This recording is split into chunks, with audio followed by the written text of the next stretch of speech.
कि यारे हम बदमाश हई, बदमाशी करबे करब, केकर मजाल बा कि हमार हाथ धली। अरे हम बदमाश हई, बदमाशी करबे करब, केकर मजाल बा कि हमार हाथ धली। और कुत्ता देख देख के भोगते रह जाइए, बाकी ये दुनिया में चौधरी जी के राज चली। अरे यही जा रंगदारी खाली अहिर के चली, ई बात दिमाग में लिख लिए।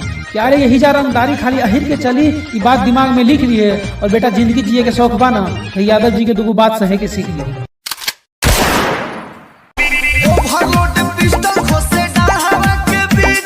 यारे तोरा के देख के ऐसा लागता कि दम बा खाली तोरा बोली में। यारे तोरा के देख के ऐसा लागता कि दम बा तोरा खाली बोली में, बाकी ई मत भूल कि तोरो से ज्यादा दम बा हमरे गोली में।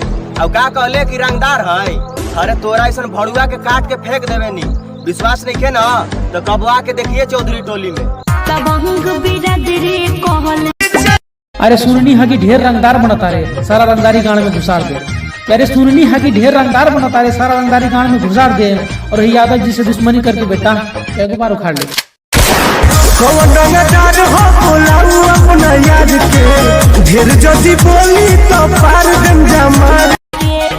कि सुन रे बेटा, औकात के बात मत कर, जात के मला है। दिमाग खराब करबे तो पिस्तौलवा पर टांग दे।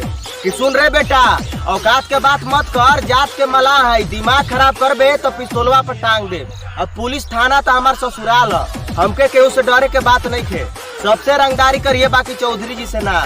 जहिया मूड बिगड़ल ना तो पटक के करेजवा धांग दे।